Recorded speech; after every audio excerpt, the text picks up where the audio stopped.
जहाँ एक वृत्तचित्र।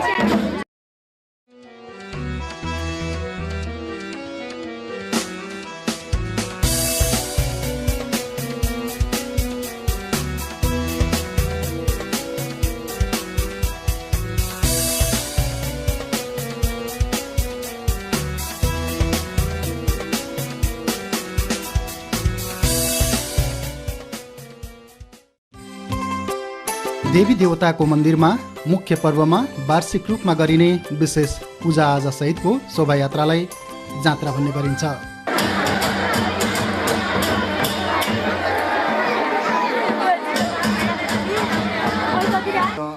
चाडपर्व मेला महोत्सवमा लाग्ने एउटा मानव समूहलाई एकत्रित हुने एउटा क्रिया बुझिन्छ भने, तर यहाँ जुन हामी जात बनाउँदैछौँ त्यो हाम्रो आदिम सभ्यतासँग जोडिएको छ। मानव सभ्यताको आदिम युगमा सर्वप्रथम समाज मातृसत्तात्मक थियो र त्यो मातृसत्तात्मक युगको मातृसत्ताको प्रतीकको रूपमा जातलाई मनाउने गरिन्छ र जातको पौराणिक सम्बन्ध खस जातिको सभ्यतासँग अर्थात् संस्कारसँग रहेको पाइन्छ। खस जाति मुष्टपूजक जाति हो र मुष्ट भनेको नै शिवको स्वरूप हो, अर्थात् शिवलिङ्ग हामी पूजा गर्छौँ र शिवलिङ्गको पूजना क्रममा मातृसत्ताको प्रतीकको रूपमा यो जात पर्वलाई मनाउने गरिन्छ। भगवान शिवको निवास स्थल कैलाश पर्वतको काखमा अवस्थित छ।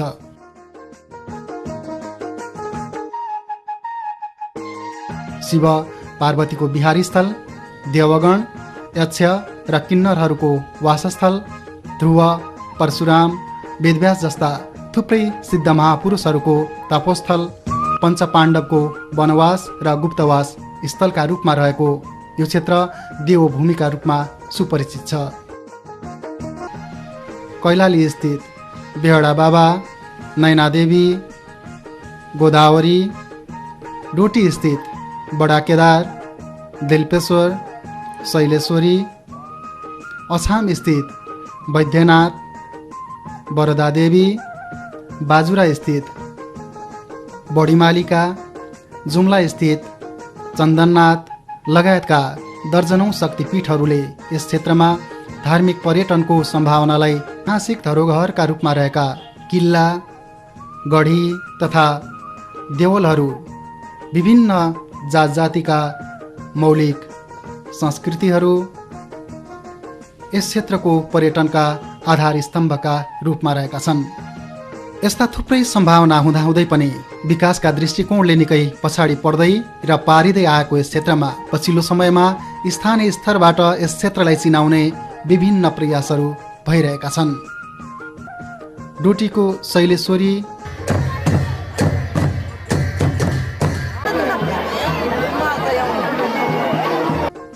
कैलालीको नवदुर्गा जस्ता मन्दिरमा लाग्ने जातले मात्र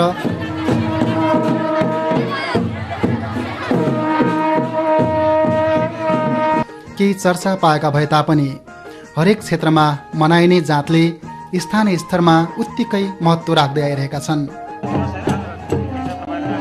क्रियाकलापका हिसाबले महत्त्वपूर्ण मानिँदै आएको डोटी जिल्लाको पोखरी गाविस वार्ड नम्बर 5 मा अवस्थित मस्टा बण्डाली मन्दिरमा मनाइने जातका दृश्यलाई विषयवस्तुका रूपमा समेट्ने प्रयास गरिएको छ।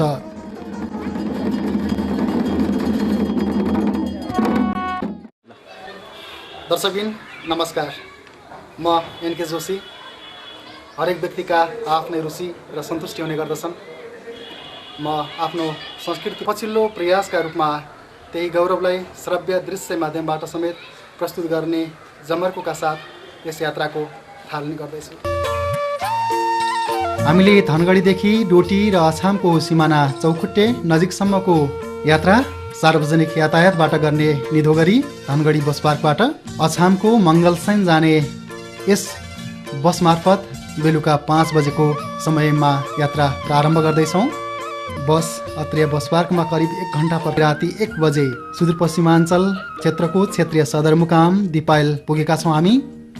र यहाँबाट डोटी जिल्लाको सदरमुकाम सिलगढी बजारलाई छोडेर अछामतर्फको पहलमान सिंह राजमार्गतर्फका उडीतोला शान्तिनगर हुँदै फुलोटको ठुलो ओह्रालो र साना गाउँको ठुलो उकालो पार गरेर राति 3 बजे डोटी अछामको सिमाना चौखुट्टे भन्दा करिब 3 किलोमिटर वरै यो कुँडीगडा भन्ने स्थानमा हामी ओर्लिन पुगेका छौँ। भइरहेको यो सडक खण्ड देख्न सकिन्छ।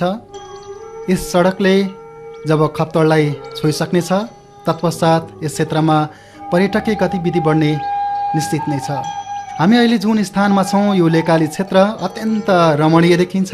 यसको तल बेसीमा खप्तड क्षेत्रबाटै प्रभावित भएको गण्डीगाड र त्यस पहाडी पट्टीको यो लडागडा गाविसको क्षेत्र जो सुन्दर देखिरहेको छ यति बेला सँग जोडिएको छ र यसै गाउँका गजरियाल बाहुनका पुर्खा जोगानन्द जोशीज्यूले उक्त क्षेत्रमा तीर्थाटन जाने क्रममा ल्याएको शिला त्यही विलिन भएर त्यो मन्दिर स्थापना हुन पुगेको भन्ने हामीले जानकारी प्राप्त गरेका छौँ।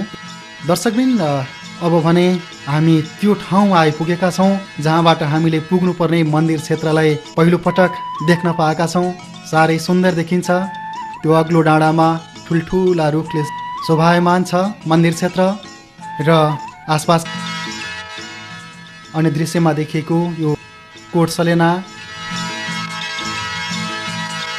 देउरा महल र त्यसै गरेर यो कतरकुँडी गाउँ हुँदै पोखरी डाँडा र त्यसभन्दा पनि पर बगाडा र गजाडा गरी अछामको सीमासम्म जोडिएको जानकारी हामीले पाएका छौँ। दृश्यमा नजिकै देखिए पनि हामीलाई त्यहाँ पुग्न अझै करिब पौने मस्टाबण्डाले मन्दिरको यो प्राङ्गणमा हामी यति बेला पुगिसकेका छौँ र आज मार्ग शुक्ल अष्टमीको दिन र बिहानदेखि नै यहाँ विभिन्न क्रियाकलाप सुरु भइसकेको हामीले जानकारी पाएका छौँ र प्रत्यक्ष हामी अवलोकनबाट पनि विभिन्न क्रियाकलाप देख्दैछौँ। र सर्वप्रथम यो डोटी जिल्लाको 50वटा गाविसमध्ये लगभग विकट क्षेत्र नै छ। अछामको सिमानासँग जोडिएको यो गाविस हो। यसको पूर्व र दक्षिणपट्टि अछाम जिल्लाको सिमाना छ र त्यसै गरेर पश्चिमतर्फ लडागडा गाविसको क्षेत्रफल र सुदूरपश्चिमको यसका लागि जुन हामीले यो क्षेत्रलाई छनौटमा पार्न सक्यौँ र यो क्षेत्रमा अब हामी पुगिसकेपछि यसको विस्तृत हामी जानकारी यहाँहरूमाझ राख्ने प्रस्तुत गर्नेछौँ। आजको यो समयबाट भोलिको करिब राति 11 बजेसम्म कार्यक्रम हुन्छ यहाँ भन्ने हामीले जानकारी पाएका छौँ र त्यो समयसम्म हिजोको रातिको बसको मैले थोरै स्मरण गराइसकेँ अघि यहाँलाई एकपटक पनि आँखा निरहेको छैन र यो बाँकीको त्यो समय पनि हामी कति साथ दिन्छौँ कति दिन सक्छौँ हामी एकदमै बोधन गर्ने गरेको हामीले पाउँछौँ। र यो मस्टा र बण्डाली दुईवटा दाजुभाइ हुन् र यसको संयुक्त मन्दिर हो यो भन्ने हामीले जानकारी पाएका छौँ र यसको सम्बन्धमा मस्टा नाडु र मस्टा बण्डाली देवताको उत्पत्ति शीर्षकमा दुईवटा परिचय छन्। यसैबाट म पढ्छु। मस्टा नाडु सन्दर्भमा लेखिएको छ यहाँ किम्बदन्ती अनुसार 2224 राजाको पालामा पोखरी नाडु बीच चौरमा एउटा पोखरी थियो र त्यही पोखरीका नामले यो क्षेत्र जसलाई देवताहरूको जल क्रीडा गर्ने प्राकृतिक पोखरी थियो भनेर भनिएको छ। लेख र प्रमाणिक आधार नभए पनि प्रचलित किम्बदन्ती अनुसार पोखरीको छिमेकी गाविस रहेको गाँजरी गाविसमा बसोबास गर्ने ब्राह्मणका पुर्खा जोगानन्द जोशी भारतको जालन्धर भन्ने ठाउँबाट तीर्थ गरी फर्कने क्रममा यस पोखरी नाडुको मन्दिर रहेको स्थानमा बस्न पुग्नु भएछ र उति बेला सुक्खा डाँडोमा पानी नपाएपछि तीर्थबाट ल्याएको शिलाको झोला जङ्गलको झाडीमा चुन्ड्याएर जुन अहिले यो मन्दिर परिसर बनेको छ पछि ती ब्राह्मण घर फर्किनु भएछ र त्यसैले हालसम्म पनि यस मन्दिरलाई पुजारी गाँजरीका ब्राह्मण रहने चलन कायमै रहेको छ र यसमा थपिएको छ पोखरी गाविसमा रहेको चौर तत्कालीन कोट सलेनाका राजा सुरु खड्काबाट गाँजरी गाविसका आसु कुँवर र ढुडु कुँवरले जग्गा किनी गुठी चढाएको थियो अरे। धन्नासबाट जुन बडेला जातिहरू यस ठाउँमा बसाइसके गरेर आए र बसाइ गरिसकेपछि कर दाखिला भएको र विक्रमसम्म 2067 सालदेखि मस्टा बण्डाली पोखरियाल देवताको संस्थागत रूपमा जिल्ला प्रशासन कार्यालय सिलगढी डोटीमा दर्ता गुठी पर्न भएको छ भनेर यो शिलालेख 2070 माघ 14मा तयार बनाएर राखेको छ पोखरी गाविसको कार्यालयले यसलाई। यसरी यो मस्टा मान्डु जुन ठाउँ र मस्ट बण्डाली देवताको जुन यो मन्दिर छ यो आफैमा एउटा आस्था र श्रद्धाको केन्द्र हो भनेर यस क्षेत्रका बासिन्दाहरूले यसलाई बण्डाली मस्टाउ बण्डाली मस्टा बण्डाली मस्टाउ बण्डाली हाम्रो सधैँ रक्षा गरे मस्टा बण्डाली हाम्रो सधैँ रक्षा गरे मस्टा बण्डाली हाम्रो सधैँ रक्षा गरे मस्टा बण्डाली। यस मन्दिरमा यस मुख्य पर्वका अलावा अन्य समयमा समेत व्यक्तिगत वा सामूहिक तौरले पनि रुद्र विधिवत रूपमा पूजा र हवन भइसकेपछि रातभर जागराम बस्ने र नमौती बाजा बजाउने कार्य भइरहने छ भन्ने हामीले जानकारी प्राप्त गरेका छौँ। रातभरि देउडा खेल सहितको मेला भर्नका निमित्त टाढा टाढाबाट आउनेहरूको लस्कर यति बेला सुरु भइसकेको हामी देख्न सक्छौँ। दर्शकबिन यो स्थानमा ससाना चिया पसल र खुद्रा पसलहरू भए तापनि बस्ने होटलको त्यति राम्रो प्रबन्ध भने हुन नसकेको हामीले पाएका छौँ। राति 12 बजेसम्म पनि निरन्तर आइरहने जानकारी हामीले पाएका छौँ। विभिन्न व्यक्तिहरूले आफ्नो प्रस्तुति राखिरहनु भएको छ र दर्शकवृन्दहरू वरिपरिबाट झुमिरहनु भएको छ। साँच्चीकै रमाइलो महसुस उहाँहरूले पनि गर्नुभएको छ। यस कार्यक्रममा चर्चित देउडा गायक भुवन दाहालज्यूको प्रस्तुतिले दर्शकलाई भरपुर मनोरञ्जन दिएको छ।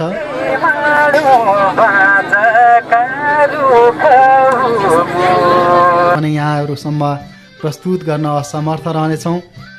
यद्यपि यति बेला विभिन्न समूहमा पुरुष महिला र पुरुष महिला बीचका संयुक्त दोहोरी खेलहरू प्रारम्भ भइसकेका छन् यहाँ र रौनक अर्कै प्रकारको भइरहेको छ। म ठुलो क्यामेराले साथ नदिएको यो अवस्थामा आफ्नो पकेट क्यामेराको सहायताले अँध्यारोमै भए पनि केही दृश्यहरू कैद गर्न प्रयासरत छु। भावसँगै विभिन्न मान्छेहरू खेलभित्र बसेर यी गीतका भावमा आनन्द लिइरहेको हामीले पनि महसुस गरेका छौँ। हामीले जानकारी पाएअनुसार यी देउडा खेलहरू बिहानी पखसम्म पनि जारी रहनेछन् र हामी उज्यालो भएसँगै यी दृश्यहरू समेट्ने प्रयास गर्नेछौँ।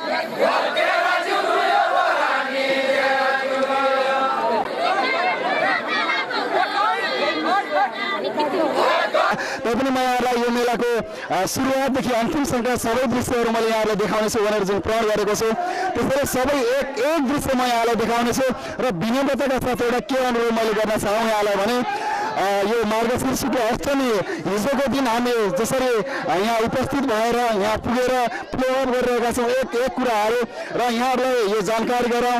आज यो नवमीको बिहानीको सीन दृश्य यहाँहरूलाई देखाइरहेका छौँ र यो जुन खेल यहाँहरूले मेरो ब्याकग्राउन्ड घडी विशेषता नै अरू साथको भन्दा यही भिन्न हो कि यसको 2 दिनको लगभग 24 घण्टाभन्दा लामो यो मेलामा रातभरि पनि योभन्दा धेरै भिड थियो।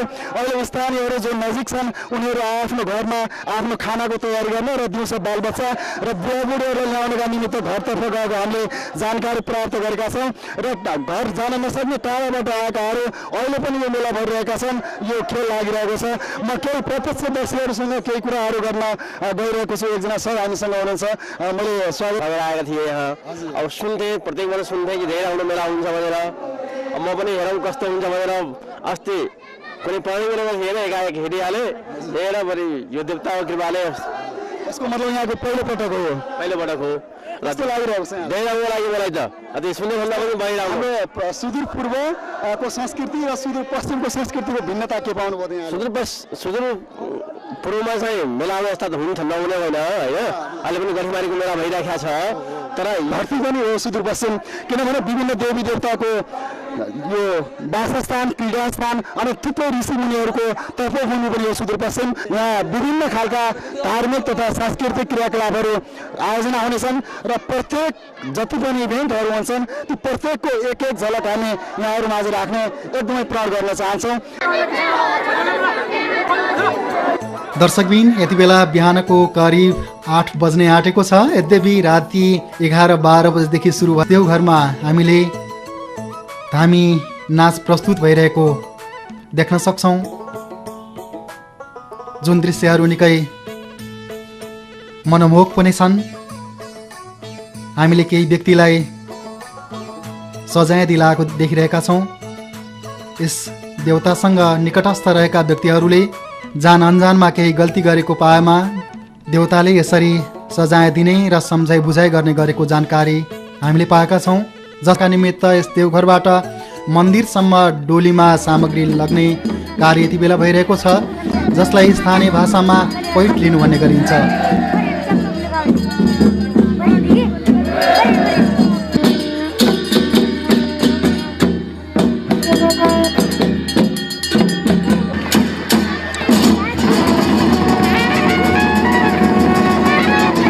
यस क्रममा बाजा बजाउने समूहले पनि आफ्नो कला छन्, यसलाई नाच लगाउनु भनिन्छ। पञ्चे बाजासँगैको यो भोकरको आवाजले पनि यो मेलाको रौनकतालाई अझै थपिदिएको हामीले महसुस गरेका छौँ। यसरी बाजागाजा र लावा लस्करका साथ पैठ मन्दिरमा भित्रिसकेपछि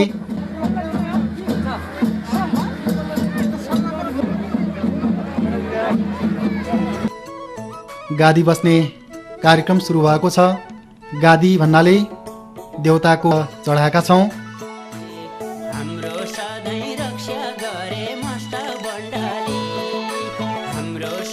यहाँ विभिन्न गतिविधिहरू यति बेला भइरहेको हामी देख्न सक्छौँ।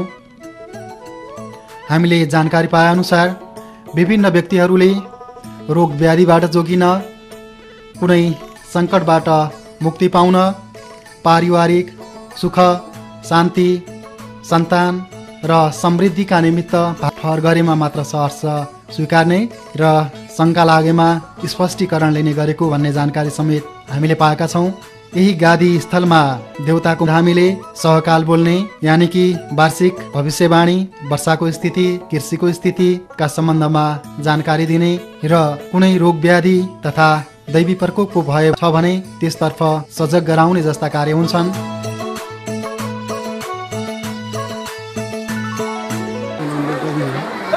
प्रस्तुति राख्ने गरेको हामीले जानकारी पाएका छौँ।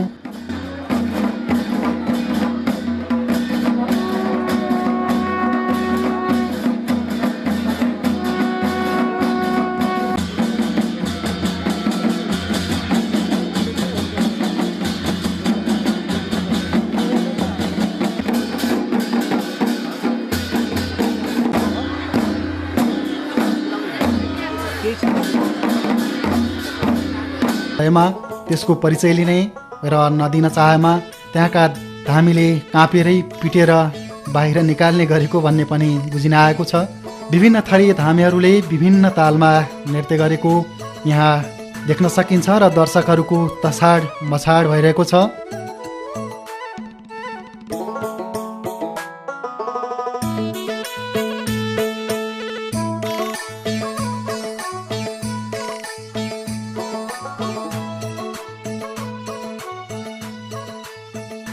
सुरुमा कैद गर्न अनुमति समेत हुँदैन थियो अरे। हामीलाई व्यवस्थापन पक्षले यो अनुमति प्रदान गरेका कारण अन्तर्मनबाटै देवतासँग समेत अनुमति माग्दै यस्ता अभूतपूर्ण दृश्यहरू कैद गरिरहेका छौँ र जुन दृश्य यस क्षेत्रका मौलिक धार्मिक तथा सांस्कृतिक चिनारीका रूपमा रहँदै आएका छन्। यस्ता क्रियाकलाप कसैले स्वेच्छाले गर्न चाहँदैमा कदापि गर्न सकिने अवस्था रहँदैन। तसर्थ वैज्ञानिक आधार खोज्नेहरूले समेत कुनै न कुनै अदृश्य शक्तिको प्रभावलाई पूर्ण रूपमा नकार्न सक्ने अवस्था पनि यहाँ देखिँदैन। भौतिकवाद चरम उत्कर्षमा पुग्दै गर्दा आध्यात्मवाद केही ओझेलमा पर्न गएको छ। यसैको फलस्वरूप अरूको अस्तित्व स्वीकार गर्न नचाहने प्रवृत्तिको विकास भएसँगै नैतिक बन्धन, असल आचार विचार तथा आस्था श्रद्धा र भक्तिभाव क्षीण भएसँगै देवस्थलको अदृश्य शक्तिमा समेत प्रभाव पर्न गएको जानकारहरू बताउँछन्। र देवस हामीले कुनै एउटा व्यक्तिलाई पनि आफ्नो ठान्न चाहेका छैनौँ भने कदापि कसैबाट पनि सहयोग प्राप्त गर्न पनि सकिँदैन। यो लामो बहसको विषय हुन सक्दछ। जे होस्, यथार्थ धरातलमा उभिएर विश्लेषण गर्दा प्रकृति र संस्कृति मानव जीवनका मुख्य आधार हुन् र यिनलाई आफ्नो अस्तित्व रक्षाका निम्ति समेत हामीले जोगाइराख्न आवश्यक छ। दर्शकबिन, हामी यस मष्टा बण्डाली मन्दिर तथा जात्राको सन्दर्भमा यस क्षेत्रमा रहनुभएका र यो क्षेत्रसँग सम्बन्धित जानकार व्यक्तिहरूसँग केही कुराकानी गर्दैछौँ। र यति बेला म यो मष्टा बण्डाली मन्दिरको गेटको अगाडिपट्टि छु र यस मष्टा बण्डाली मन्दिर व्यवस्थापन समितिका अध्यक्ष पुष्पराज जोशीज्यू मेरो सामने आउनुहुन्छ र उहाँसँग यो मन्दिरको व्यवस्थापनको पक्षको बारेमा केही जानकारी लिने तयारीमा छु। यहाँलाई हार्दिक स्वागत गर्न चाहन्छु। धन्यवाद हजुरलाई। मष्टा बण्डाली यो जुन देवताको उत्पत्तिको विषय छ, यहाँहरूको जुन शिलालेख, हामी त्यसबाट जानकारी राख्यौँ हाम्रो आम दर्शकहरूमाझ। यो बाहेक यो देवतालाई किन यतिका धेरै मान्छेले आस्था गर्छन् भन्ने यहाँको ठन्नै छ। हाम्रो परम्परादेखि यो मष्टा बण्डालीले भक्तहरूले जे चिजको इच्छा राख्यो त्यो अहिलेसम्म पूर्ति हुँदै आएको र धेरै विश्वास भएको नाताले यो डोटी जिल्लाको पूर्वी चौकी सहित अछाम जिल्लाको केही भाग यसमा धेरै आस्थावान छ। यो मन्दिरको व्यवस्थापन अहिले कसरी गरिराख्नु भएको छ? मन्दिरको व्यवस्थापन गाजरी पोखरीका जनताहरूबाट केही आधा आधा गरेर हामीले छनौट गरेर यसको केही दुईवटा गाविस मिलेर हजुर बनाएका छौँ। पोखरीको 1 देखि 9 सम्म र गाजरी पनि 1 देखि 9 सम्म हामीले यसको सहयोगी हिसाबबाट यसको कार्यक्रमहरू हामीले अगाडि चलायौँ। अहिले मन्दिर व्यवस्थापनका मुख्य चुनौती समस्याहरू के देख्नु भएको छ यहाँले? हामीले यसलाई गुठी संस्थानमा दर्ता गरेर यसको जग्गा दर्ता गरी लाल पूर्जा लिने पनि हाम्रो कार्यक्रम थियो। त्यसमा अब केही बाधा अडचनहरू भइराखेका छन् होइन। अरू कुरा ठिकै छ। अब सहयोग सम्पूर्ण गाजरी पोखरीका जनताहरूबाट मिलिराखेको छ। यति बेला मसँग यो मष्टा बण्डाली मन्दिरका पुजारी दीर्घराज जोशीजी हुनुहुन्छ। यहाँले स्वागत गर्न चाहन्छु। धन्यवाद। यो पूजा पाठको जुन पद्धति हुन्छ, यो पद्धतिमा एकजना व्यक्तिलाई मात्रै तोकिएको स्थिति छ भन्ने हामीले बुझ्यौँ। कहिलेदेखि यहाँले सम्हाल्नुभयो यो पूजाको काम? यो मन्दिरको स्थापना कालदेखि नै गाजरीमा पूजा गरिन्छ। मष्टा भन्नाले विष्णु रूपमा, बण्डाली भन्नाले शिवको रूपमा, वैदिक र तान्त्रिक दुवै विधिबाट यहाँ पूजा गरिन्छ। मष्टा बण्डाली देवेश भक्तानुग्रहकारक मनोभीष्ट प्रदाता र मष्टा देव नमस्तुते। हाम्रो यो परम्परादेखि लिएको हाम्रो यो मष्टा बण्डालीको देवताको हामीले उहाँको चाहिँ भक्तिजन भएर शक्ति पाएका हौँ। यो हाम्रो डोटी जिल्लाभित्रको सुदूरपश्चिममा चाहिँ हाम्रो यो ठुलो उद्धार गर्ने देवता हो। जस्तै गरी हाम्रो चाहिँ यहाँ साराले यहाँको भक्तजन भएर आउनु भएको छ, उहाँलाई धन्यवाद दिइराखेको छ। हाम्रो यो मेला अहिलेसम्म राम्रैसँग भइराखेको छ। अब सम्पन्न पनि हुन गइराखेको छ।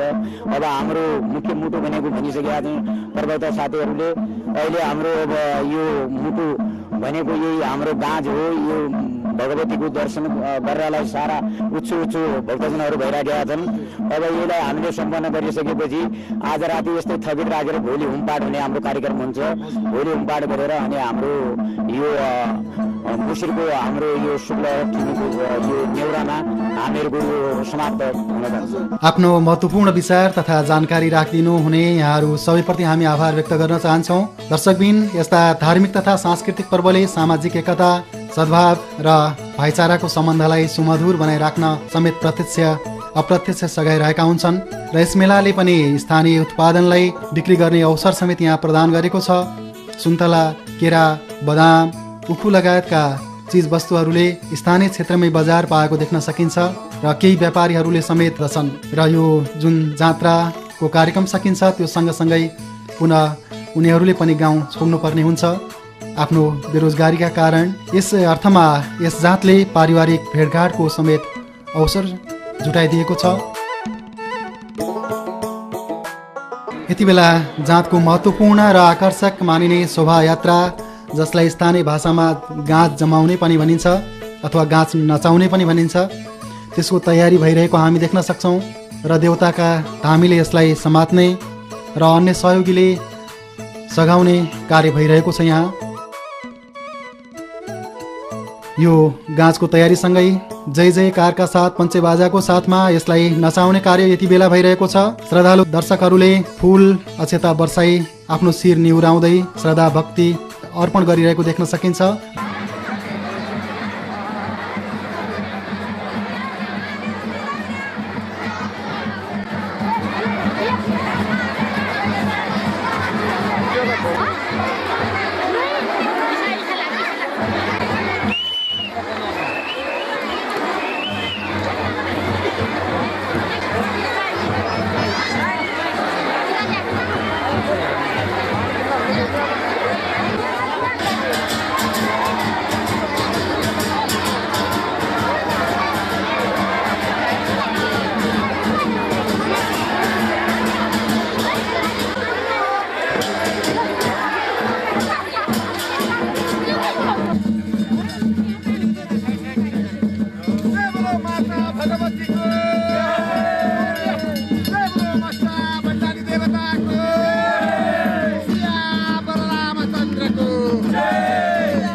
यस जात्रालाई निर्धारित स्थानसम्म पुर्याइन्छ र गाँजलाई फर्काइएको छ।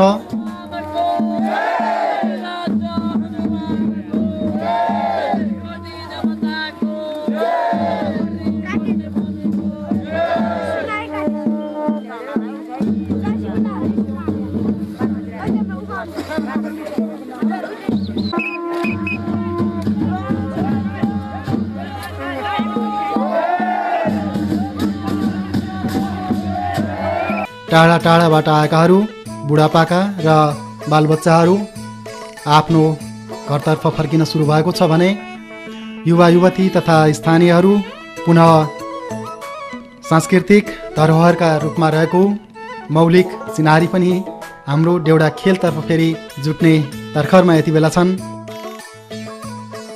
यति बेला बेलुकाको 5 बजिसकेको छ। देवताको औपचारिक कार्यक्रम सकिएसँगै त्यसका सामग्रीहरू पुनः देवघरतर्फ लगिएको छ भने चौरमा देउडा खेलका रौनकहरू बढिसकेका छन्।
Lovely, come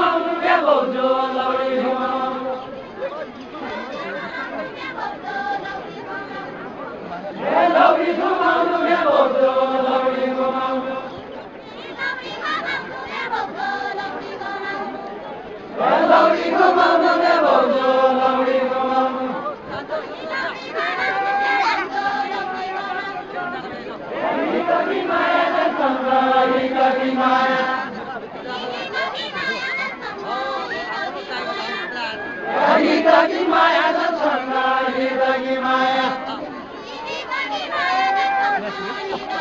पनि नखेलिरहन सकिन। रमाइलो अनुभूति यति बेला भएको छ। यी देउडा खेलहरू राति करिब 10 बजेसम्म रहने जानकारी हामीले पाएका छौँ र त्यस सँगसँगै जाँतको रमाइलो कार्यक्रम सकिनेछ र देउताको जाँत विशेषको कार्यक्रम भने भोलिपल्ट हुने पूजाआजा जसलाई चोख्याउने होम भनिन्छ तत्पश्चात मात्र सकिने जानकारी हामीले पाएका छौँ र हामी भने यो साँझ नपर्दै यस स्थानबाट आफ्नो दृश्य छायाङ्कनको यो कार्यक्रम सिद्ध्याएर आफ्नो बाटोतर्फ फर्किँदैछौँ।